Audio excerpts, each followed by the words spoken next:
நண்பர்களே வணக்கம். மாலையிடும் சொந்தம் அப்படின்னாலே உங்களுக்கு அந்த சப்ஜெக்ட் புரிஞ்சு போயிருக்கும்.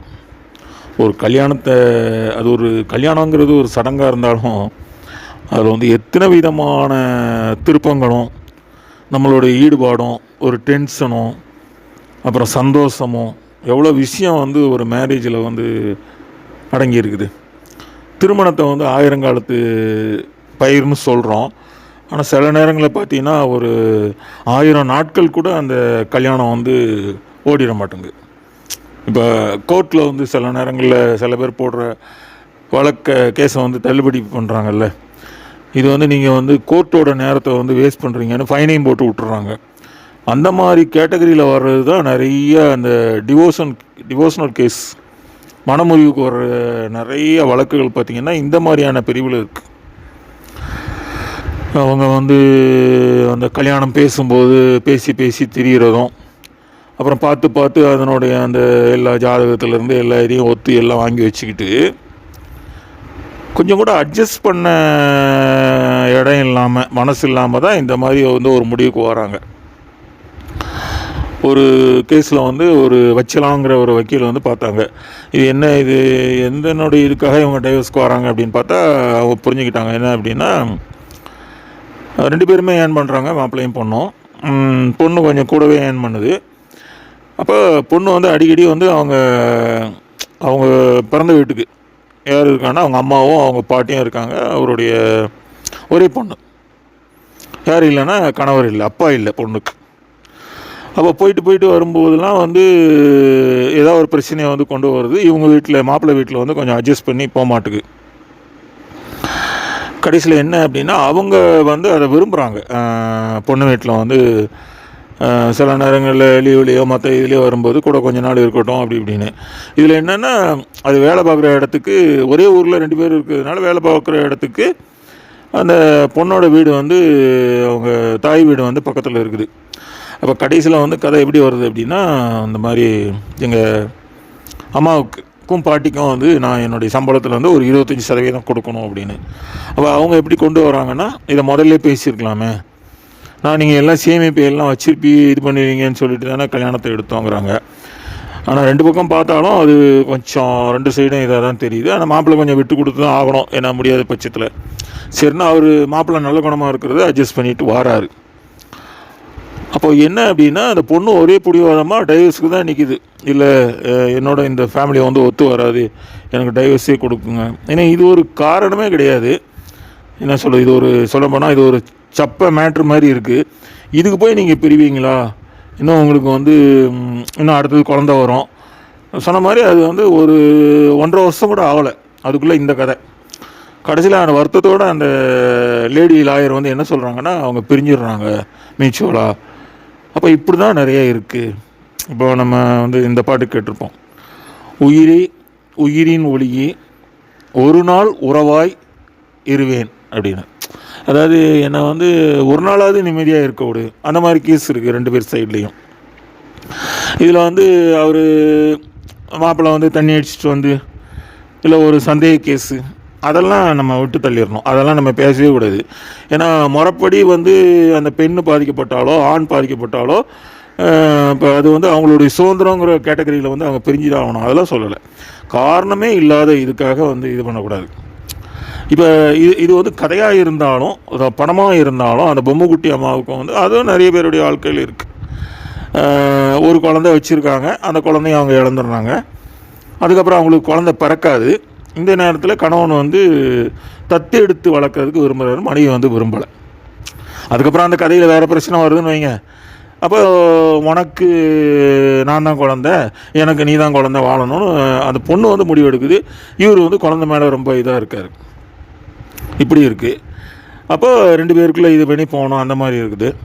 அப்புறம் இன்னொரு இது என்ன அப்படின்னா, அதான் மாலையிடும் சொந்தம், முடிபோட்ட பந்தம், பிரிவென்றும் சொல்லி அறியாதது, இப்படி நினச்சி தான் நாம் அச்சில் போடுறாங்க. இப்போ சொல்லலையா, இறைவன் இணைத்ததை மனிதன் பிரிக்காது இருக்கட்டும்ன்ட்டு தான் பைபிள் வாஸ்து கல்யாணத்தை பண்ணி வைக்காங்க. ஆனால் 2 பேருமே மெச்சூர்டு இல்லாததுனால, அதாவது மனப்பக்குவம் இல்லாததுனால அந்த பிரியக்கூடிய சூழல் வந்து வருது. அவங்க யோசித்து பார்த்தாங்கன்னா பின்னாடி இதனால் வந்து எவ்வளோ பாதிப்பு இருக்குது. இன்னும் சொல்லப்போனால் குழந்தைகள் இருக்கும், தைரியமாக அவங்க வந்து முடிவு எடுத்துருவாங்க. அந்த குழந்தைகள் வந்து எப்படி விதமான பாதிப்பு இருக்குங்கிறத உணர்றதில்ல. இதில் ஒரு விஷயம் வந்து கண்டிப்பாக அவங்க புரிஞ்சுக்கிறணும். அதாவது நட்பு வேறு, கல்யாணம் வேறு. ஃப்ரெண்ட்ஷிப்பு அப்படிங்கிறது 2 பேர் நண்பர்கள் பழகுவாங்க, அவங்களுக்குள்ளே பிடிக்கலன்னா அவங்க பிரிஞ்சுக்கிடுவாங்க. ஏன்னா 2 பேருடைய நிலையும் வந்து வேறு இல்லையா, வேறு வேறு கல்ச்சராக இருக்கும், வேறு வேறு இதாக இருக்கும். அதனால் எந்த பாதிப்பும் வரப்போகிறதில்ல. இதில் வந்து இவங்க 2 பேரையும் வந்து இணைச்சி முடிச்சு போட்டு வச்சுருக்கு. இப்போ சில குடும்பங்களில் இப்படி பார்ப்பாங்க, அவங்களே பெரியவங்களே என்ன பண்ணிடுவாங்கன்னா, சரிப்பா உங்களுக்கு அந்த வேலை விஷயம் அந்த மாதிரிலாம் நிறைய அந்த இதெல்லாம் இருக்குது, நீங்கள் தனியாக வீடு எடுத்து தனியாக போய்க்கோங்க அப்படின்னு சொல்லிட்டு அவங்க பெரியவங்களே வந்து பிரித்து விட்ருவாங்க. அதை நீங்கள் செப்பரேட்டாக இருந்துக்காங்க, லீவு நாட்கள்லாம் வந்து பார்த்துக்காங்கன்னு அவங்க இது பண்ணிட்டு போயிடுவாங்க. அப்போ இவங்க இது பண்ணிட்டு போயிடுவாங்க. ஏன்னா நம்ம என்ன சொல்லணும்னா, சில நேரங்களில் வந்து வேலை வந்து ஒரு மெயின் ரோலை வந்து ப்ளே பண்ணிடுறோம். ஜாப் வந்து அது ஒன்று இருக்குது. ஏன்னா இப்போ வந்து பெண் செய்கிற வேலைகளில் வேலைக்கும் போயிட்டு வந்து அவங்க வந்து காலையில் சமையல் பண்ணுறது, மற்ற இது துவைக்கிறது, குழந்தைய பார்க்குறது, அதில் ஆண் வந்து கை கொடுக்கணும், ஒரே செய்யணும். ஏன்னா நானும் தான் வேலைக்கு போயிட்டு வரேன்னு சொல்லிவிட்டு இவர் பாட்டுக்கு போய் செல்லை வச்சுக்கிட்டு உட்காந்துடக்கூடாது. சில இதில் வந்து சண்டை வந்த உடனே கேட்பாங்கல்ல, மருமக உங்கள் பையன் பேசாமல் என்ன கல்யாணம் பண்ணுறதுக்கு இந்த செல்ஃபோனையே கல்யாணம் பண்ணியிருக்கலான்னு, அந்த மாதிரியான வேலை வரக்கூடாது. ஏன்னா அதில் வந்து ஈக்குவாலிட்டி வரணும், சமமான. அதாவது வந்து இன்னும் சொல்ல போனால் அந்த ப்ரிஃபரன்ஸு, ப்ரியாரிட்டி வந்து கொடுக்கணும். நமக்குள்ளே உரிமை, நம்ம ஃப்ரீயாக போயிட்டு வரோம், டக்குன்னு வர்றாரு நம்ம நண்பரை கொடுத்துக்கிட்டு நம்ம நைட் ஷோவே போயிடுறோம். இன்னும் எங்கேயாவது கல்யாணம் இதுன்னு கூப்பிட்டோன்னா டாடா காமிச்சிட்டு சொல்லிவிட்டு போயிடுறோம். அதனால் வந்து அந்த இதை வந்து யோசித்து பார்க்கணும். அப்போ அதேமாதிரி ஒரு டைவர்ஸ் கேஸில் வந்து இன்னொரு லாயர் வந்து என்ன சொல்கிறாங்கன்னா, அவங்களும் லேடி லாயர் தான்.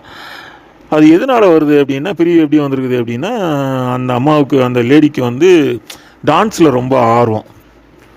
அப்போ அவங்க டென்ஷன்லேயே இருக்கிறாங்க ஃபுல்லாக இது பண்ணிவிட்டு. அப்போ அதில் வந்து இவங்களுக்குள்ளே சண்டை வந்துக்கிட்டே இருக்குது. அப்போ அவங்க கேட்குறாங்க கணவர்கிட்ட, உங்கள் மனைவியோட விருப்பத்தை நீங்கள் எதையாவது கேட்டிருக்கீங்களா அப்படின்னு. அவங்களுக்கு தெரியுமா எதில் டேஸ்ட் இருக்குதுன்னு. அவங்களுக்கு வந்து டான்ஸில் வந்து டேஸ்ட் இருக்குது, அவங்க நடனம் ரொம்ப விரும்புகிறாங்களா, அவங்கள டான்ஸ் கிளாஸில் சேர்த்து விடுங்க. அவங்க படிச்சுட்டு அப்புறம் அவங்க ஃப்ரீ டைமில் வந்து ஏதாவது ஒரு சண்டே அந்த மாதிரி இதில் அவங்க டான்ஸ் எடுப்பாங்களோ, கிளாஸ் எடுப்பாங்களோ, இல்லை அவங்க பொண்ணுக்கு சொல்லிக் கொடுப்பாங்களோ, அந்த மாதிரி. இப்போ அவங்களோட டேஸ்ட்டையும் நீங்கள் வந்து பார்க்கணும். ஏன்னா எக்ஸ்ட்ரா ஏதாவது அவங்களுக்கு ஒரு இது இருந்தது, இப்போ வந்து படம் வரைகிறது, எம்ப்ராய்ட்ரிங்கு, இன்னும் அவங்க வந்து வேறு ஏதாவது உடற்பயிற்சி இதுக்கு போகிறேன் அப்படின்னா அவங்களுடைய இதுக்கு செய்யணும். அதை சொல்லணும்னா இப்போ சில இடங்களில் பார்த்திங்கன்னா அந்த ஹஸ்பண்ட் சைடில் உள்ள ரிலேஷனுக்கு மட்டும் முக்கியத்துவம் கொடுத்துட்டு அவங்களுடைய ஃபங்க்ஷனுக்கு போயிட்டு இவங்களுக்கு அவ்வளோ, அதாவது அந்த அந்த ஈக்குவல் இது கொடுத்துட்டாச்சு அப்படின்னா அப்போ அவங்க வந்து கணவனையே வந்து மனைவி வந்து விட்டு கொடுக்க மாட்டாங்க. அதனால் வந்து இதில் முக்கியமானது வந்து இந்த திருமண பந்தத்தில் வந்து அப்படி தான் ஒரு குறிப்பிட்ட காலங்களுக்கு அப்படி தான் உரசல் இருந்துக்கிட்டே தான் இருக்கும். அது ஒரு வகையில் இன்ட்ரெஸ்ட்டு தான், பிள்ளைங்க வளரும். ஏன்னா இதில் என்ன அப்படின்னா, ஒரு கல்யாணத்தை பண்ணி ஒரு 10 வருஷம் 15 வருஷம் 20 வருஷம் ஆன பிற்பாடு அதை தான் மெயினாக வைக்கணும். நீங்கள் அந்த கல்யாண பந்தத்திலேயே நீடிக்கும் போது உங்களுடைய பிள்ளைகளுக்கு வந்து நீங்கள் ஒரு நல்ல ஒரு உதாரணமாக இருக்கணும். இதில் ஒன்றுமே இந்த டைவர்ஸே வாங்காமல் தனித்தனியாக பிரிஞ்சு உட்காந்துக்கிற கேஸு நிறையா இருக்குது. போய் உங்கள் அப்பாவை போய் பார்த்துட்டு வா, பார்த்துட்டு என்னென்னு எப்படி இருக்காருன்னு பாரு, அவர் தனியாகவே இருப்பார். இப்படிலாம் நிறைய கேஸ் இருக்குது. அதனால் வந்து கடவுளும் சரி, 2 குடும்பங்களும் சரி, 2 ஆணையும் பண்ணி இணைச்சி வச்சு அவங்களுடைய சந்ததியை நல்லபடியாக வளர்த்து மகிழ்ச்சியாக இருக்கட்டும்னு தான் கல்யாணத்தை பண்ணி வைக்காங்க. அதனால் அதை நினச்சி கொஞ்சம் மனசில் வந்து பொறுமையும், இன்னும் நம்ம குடும்பத்தோடு நம்ம சந்தோஷமாக இருக்கணுங்கிற அந்த எண்ணம் இருந்தது அப்படின்னா அவங்க அந்த திருமண பந்தத்தை வந்து விட்டு கொடுக்க மாட்டாங்க.